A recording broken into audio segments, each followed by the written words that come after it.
Hello, I'm Toby Hadoke. Welcome to Happy Times and Places, in which I try to guess what my special guest's favourite thing about their nominated Doctor Who episode is. Hello Toby, Peter Ware here, Deputy Editor of Doctor Who magazine. The story I've chosen for you is, I think, one of the lesser known stories in the Doctor Who canon. The story I'm talking about is the Highlanders. Well, welcome back. Assuming I've done this correctly, you have just heard the voice of Peter Ware telling you we're watching the Highlanders. That's just so that you feel familiar enough with him that when he gives his reason for forcing me to watch 4 episodes of Doctor Who I barely know that don't actually exist, you will feel comforted by and familiar with his presence, so you don't, as I currently used to do, want to smash his face into a million bits. No, Peter is one of the nicest men imaginable, but he has chosen the Highlanders, which I am now going to watch episode 2 of. You're welcome to join me, or just listen to me and I will try and conjure the pictures as best I can, which is frankly all any of us can do at the moment, because of its current state or lack thereof. So, if you are watching one of the very clever recons of this that tottering about on the fringes of the universe, please press play in 3, 2, 1. Okay. Well, here we are. And obviously I'm going to try and sort of describe what's going on as well. I think that can sometimes cover the silences, because I feel less bad because this is a story. Is there a more unfamiliar story? Because, of course, when the history of Doctor Who was written, and for a fan of my age, it was in the Radio Times 20th anniversary special and Doctor Who: A Celebration. I think Ian Levine did a story-by-story breakdown in the Radio Times thing, and J. Jeremy Bentham in Doctor Who: A Celebration. And those I poured over time and time again. And I can still remember phrases from those reviews. They weren't so much reviews as there was a bit of plot, a paragraph of plot and a paragraph of history in Doctor Who: A Celebration, which floated my boat particularly. It was a very clever balance. It's a brilliant book. I credit it with transforming me from a kid who liked Doctor Who to a fan who knew it started the day after John F. Kennedy was assassinated, and that he wasn't really called Doctor Who. He was never referred to as Doctor Who except in episode 2 of The War Machines, where it was called Doctor Who, but the production team admitted that was all of that sort of stuff was that Roger Delgado's full name was Roger Mario Cesar de Castillo Rodriguez, did whatever it was. It had all of that stuff. It was so good.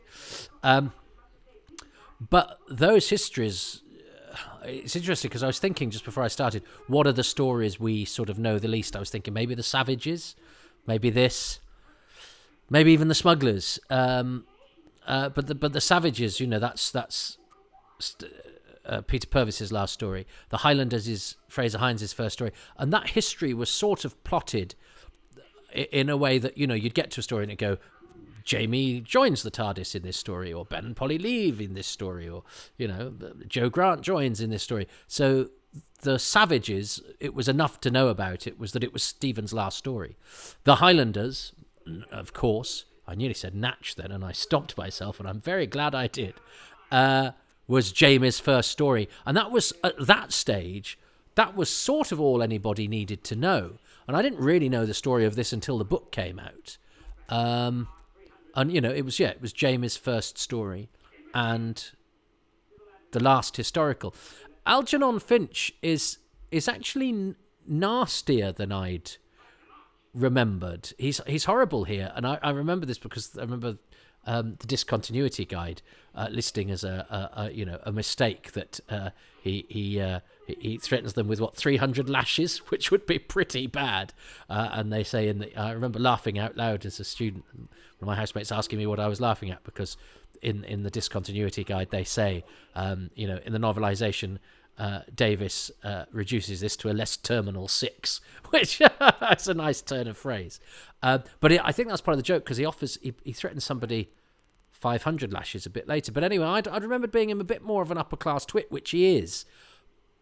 but he's actually pretty horrible at this juncture. Whereas I remembered being rather fond of him. So maybe he undergoes a transmogrification as a result of Polly running the rings round him. So I'd be interested to see that, because at the moment he's not a likeable fellow at all.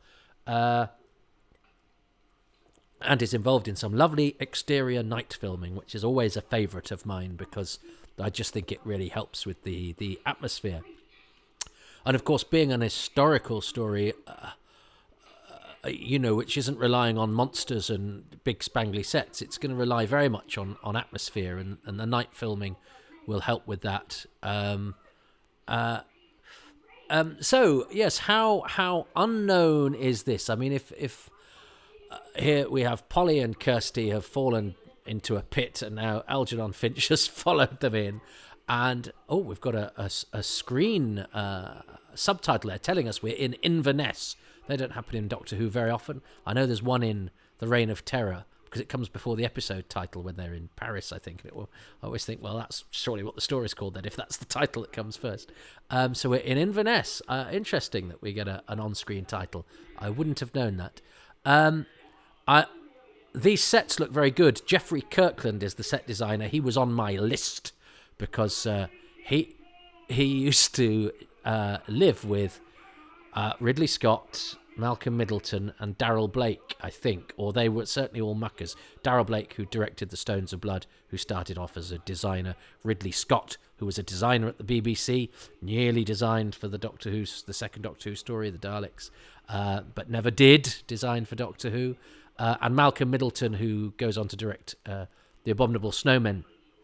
And Kirkland and Middleton, Malcolm Middleton has been an art director for Jeff Kirkland on a lot of his movies, because Jeffrey Kirkland has had a fantastic Hollywood career and lives in America. And thankfully, because of the Faceless Ones DVD, we were able to get a link, and we've done an episode commentary on the Faceless Ones DVD with Jeffrey Kirkland. So it was my pleasure to have a chat with him, which was lovely, because he was definitely a scalp I would have liked to have claimed and did.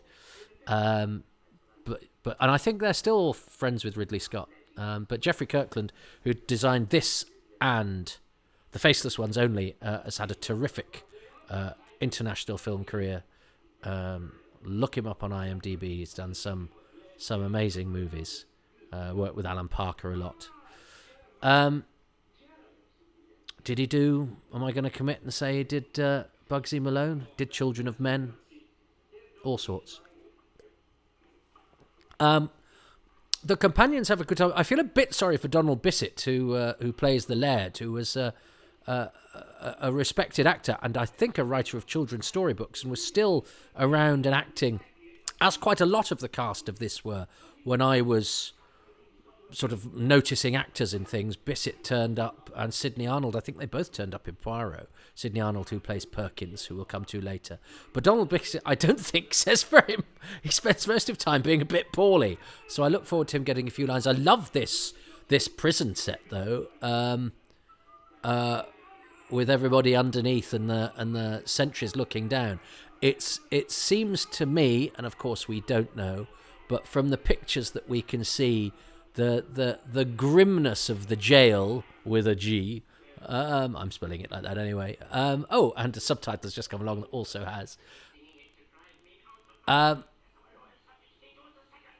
Troughton's having an awful lot of fun.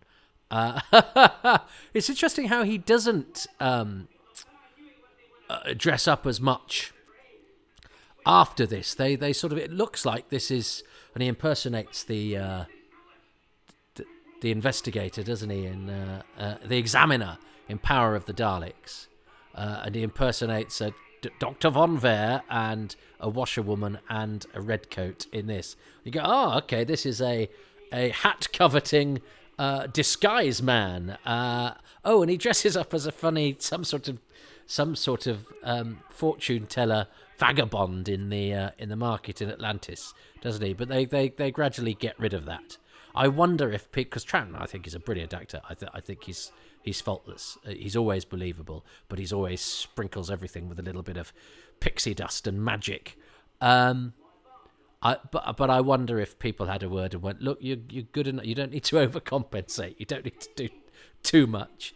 And I have to say, who I think I love Ben and Polly, and it saddens me because I like Jamie a lot, but the arrival of Jamie means that Ben and Polly really don't get much of a stab. They start so promisingly with the War Machines. And the Smugglers, which again is one of those ones that thankfully nobody has picked yet. So if any friends of mine are watching, waiting to choose a story for me, give me a break. I will have watched 11 Troughton episodes, and only one of them will have had moving pictures. So J. Jeremy Bentham, whose work I so admired, I reached out to, and he's nominated Marco Polo. Come on, guys, give me a... I thought everybody would be choosing, the Robots of Death and the Talents of Wen Chiang and the Seeds of Doom. And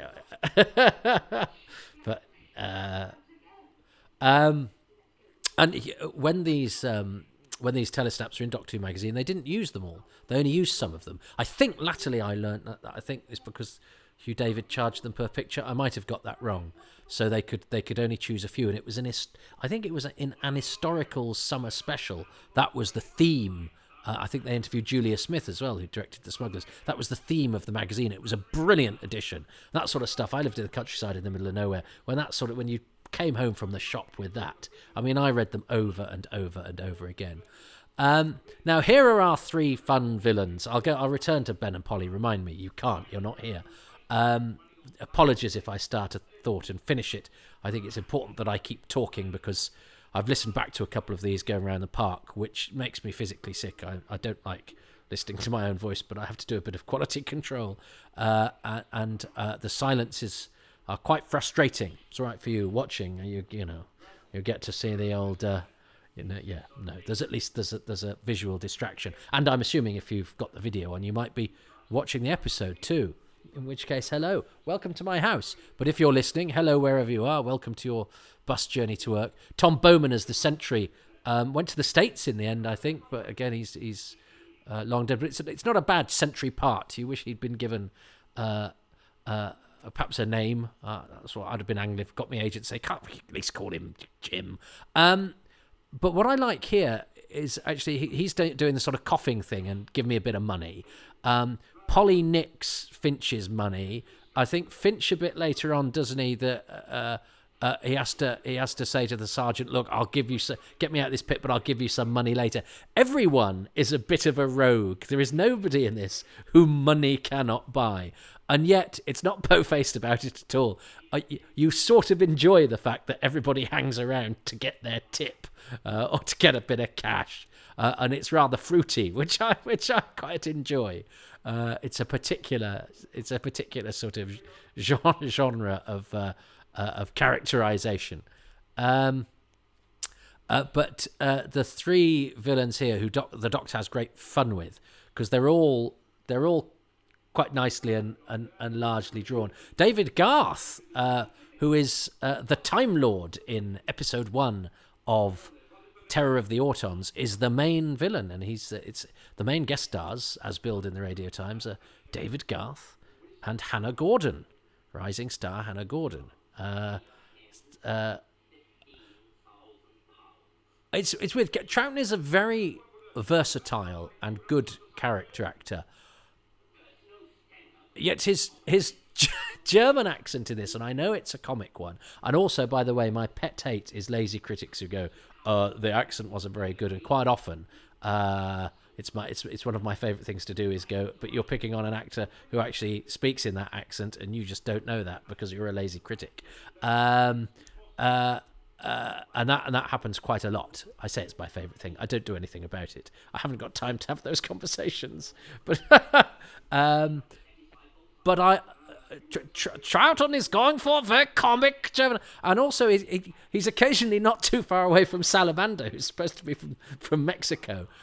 So it reminds me of the great John Gielgud anecdote when he was doing something in a play, and he was putting on this, and somebody went, "Oh, Sir John, that's a how have you studied to get this particular accent? Is that is that Bavarian, or does it have influences of this or that or the other? And, this great sort of obsequious sort of, wow, how did you? And at the end, yeah, Gilger just goes, it's just general stage foreign.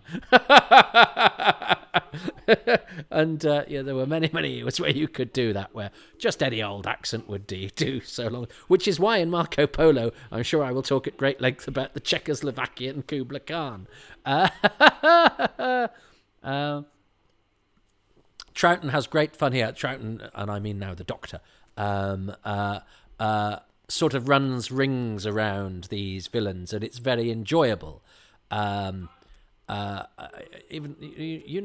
though they're up to sort of quite serious stuff, but Perkins is a comic stooge, as evidenced by the fact he's played by Sidney Arnold, who was a very short comic actor, as I say, who was still doing stuff in the 80s. I think he was still... he lived into the 90s, I think, and into his 90s, and was still going. And I love this. It's horrible, and I don't know how they did it, because... you hear the bang, don't you, when he whacks his head on... he thracks his head on the table. It's delightful, because Troughton is such a brazen Doctor.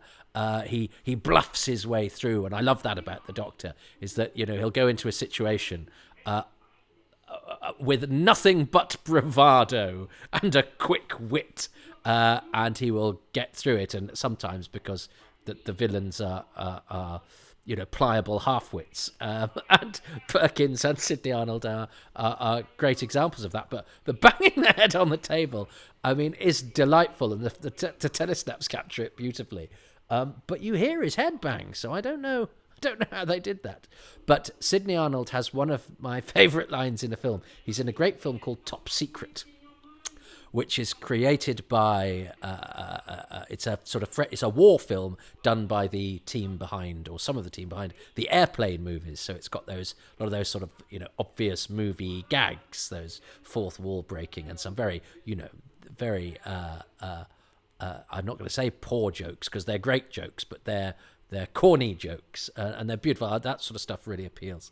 And Top Secret is an under-celebrated cousin to Airplane, and it has Hugh Fitzwilliam and from The King's Demons, and who's also Professor Morehouse in Mummy on the Orient Express, Christopher Villiers. He's in it. There's a few Doctor Who people in it. Actually, Richard Mays from Fury from the Deep. It's because it was filmed. If it wasn't filmed here, it was filmed with certainly with English actors. And one of the jokes is the French resistance, who are made up of people called things like déjà vu, have we not met before, monsieur? They hide out at the potato farm. And at one point, they knock on the door, and the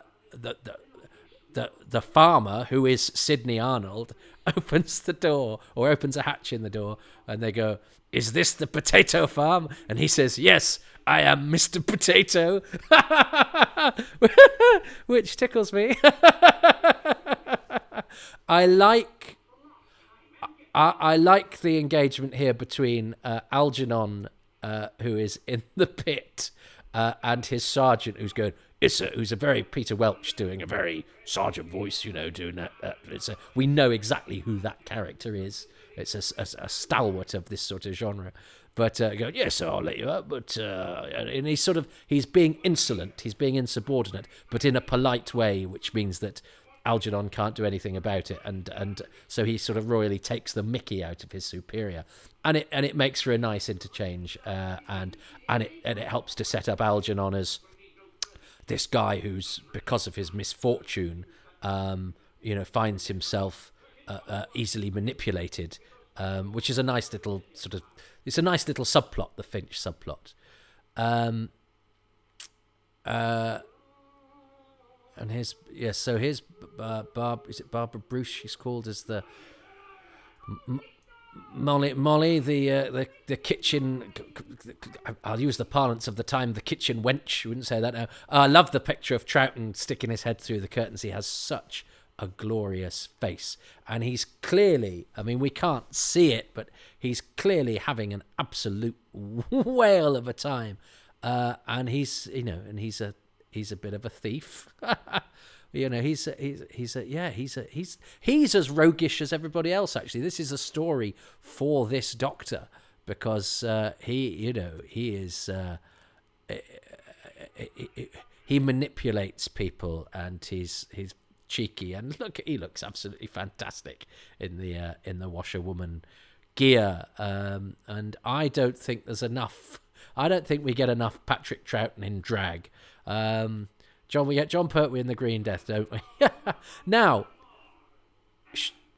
shall we talk about Captain Trask, who is the pirate captain? Except as part of the plot, it is revealed he was originally the first mate of Willie Mackay, who I think we meet next episode. And Willie Mackay is sort of like this traitor. He was my first mate, and now he's this evil. He took over my ship and held me prisoner. But Captain Trask talks like a pirate.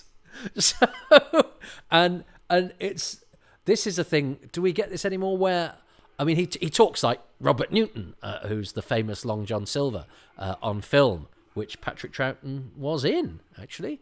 But it's interesting how some performances could be so indelible that Robert Newton as Long John Silver and Laurence Olivier as Richard III, John Ringham in The Aztecs as Tlatoxel, certainly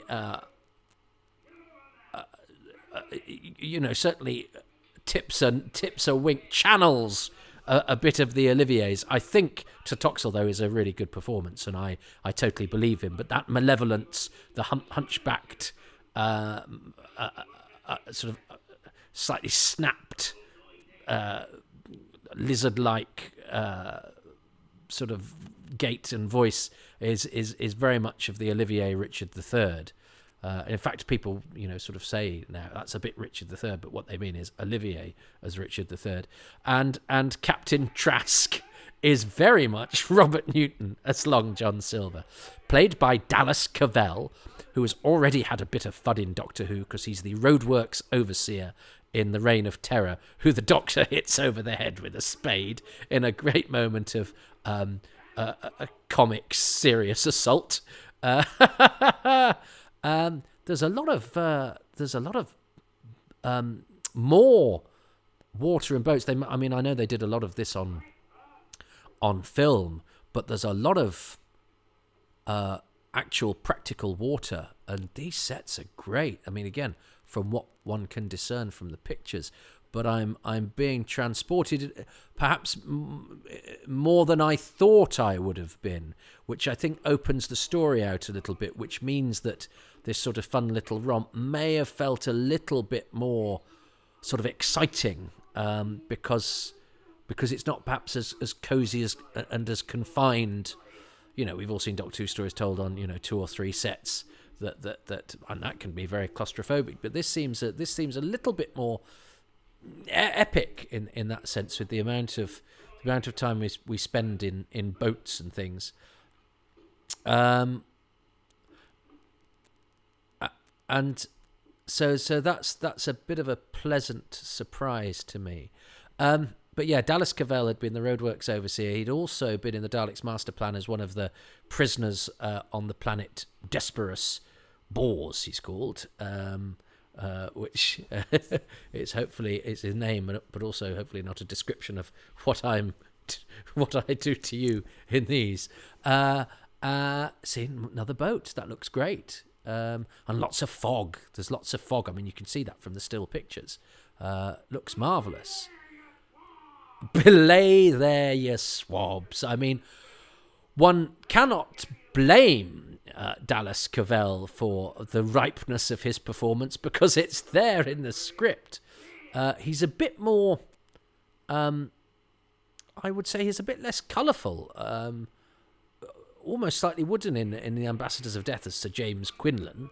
And then he's got a bit to do in episode 1 of Castrovalva. So Dallas Cavell is a great regular player in Doctor Who. And I remember when he died, Doctor Who magazine said before he died, Dallas, real name, N.D. Lefebvre. He was called Norman Dallas Cavell, actually. I don't know where they got the Lefebvre from. Perhaps that's a family name. Completed a Beyond the TARDIS interview, which will appear in a future issue of Doctor Who magazine, and it never did. Hello, Doctor Who magazine. In fact, hang on, this has been said to me by the assistant editor of Doctor Who magazine. I'll watch the Highlanders if you run that ancient, unprinted interview with Dallas Cavell. He was in 5 Doctor Who stories. And I would love to hear him talk about his performance as Captain Trask, amongst many other things. So look, that was the end of episode 2. 2 is the second natural number, the first even number, the smallest prime and the only even prime. Thank you, Alexa. I didn't ask for her opinion. Leave me alone. I think this is all part Thanks of... for letting me know, so I can learn from my mistakes. Did you hear me say anything bad to her? I didn't. I think this is just part of her plan. Anyway, we're all getting ready for that day when the machine stops. Now, listen. I've got to choose my favourite thing.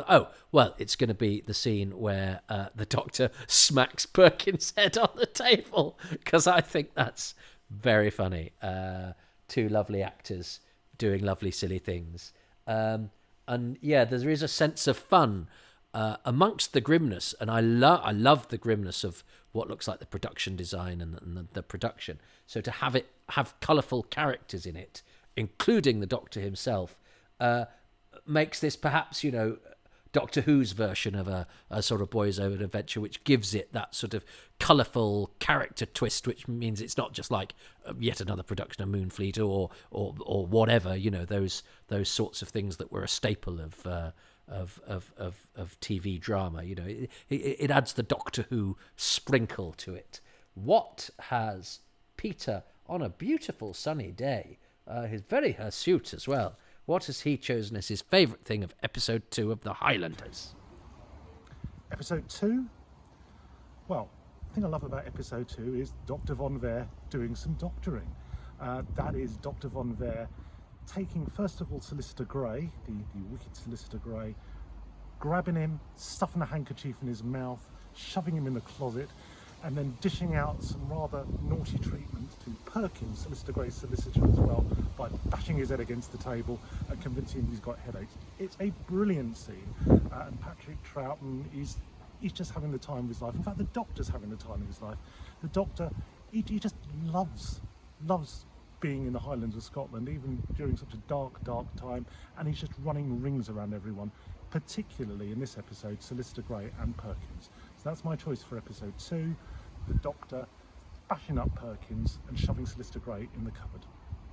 Well, I think we're in accord. So it's 1-1 as we approach, as we hit the halfway mark of the Highlanders. I'm always secretly delighted. I'm not secretly, I'm telling you, it's no secret at all. I'm always delighted when I concur with my guest, because over the course of 25 minutes, the chances are pretty slim. So good. So it's 1-1, and we'll see what happens on the Annabelle, is it, on Captain Trask's ship, as we go into episode 3 next time. But thank you very much for listening, ye scurvy dogs, and I'll see you next time on Happy Times and Places. Arr! Thank you for listening to Happy Times and Places with me, Toby Hadoke, and my special guest, Peter Ware. A hearty slap on the back to my shipmates, i.e. patrons, who include James Lark, David Matthewman, Ross McPhillips, Stuart Mitchell, Nathan Moore, Matthew Newton, Melvin Pena, Keith Perry, Dylan Rees, John Rivers, Keith Say, Len Stewart, Nick Temple, Sabrina Tirabassi, Reynard Toombs, Apollo C. Vermouth, Gary Wales, Adam Westwood, Rich Wiggins, Michael Williams, and Stephen White. The music for this podcast has been especially composed by Dave Gates. The podcast artwork is by Dylan Patterson, and the thumbnails by Gavin Rymil.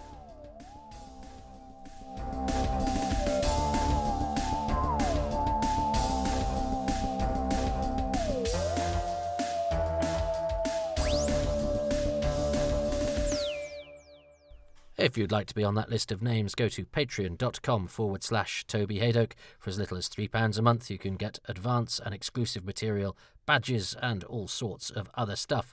You could do a one-off instead if you'd prefer, kofi.com/Toby Hadoke, or none at all. You're just welcome as listeners. But if you could rate and review these at all your favourite podcast outlets, that really helps to tickle my algorithms.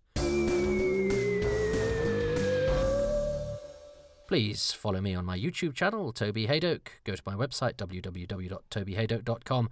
And how about seeing the comedy stuff that I do every Tuesday at twitch.tv/Excess Malarkey. That's the comedy night Excess Malarkey that's been going for 24 years with me at the helm. And I introduce 4 special guests from around the worldwide comedy circuit. And we've been doing that online during lockdown to try and put a smile on your incarcerated faces.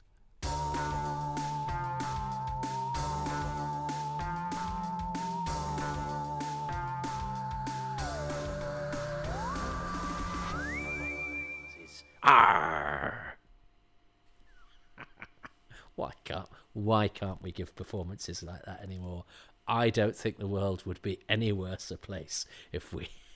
Ha ha ha!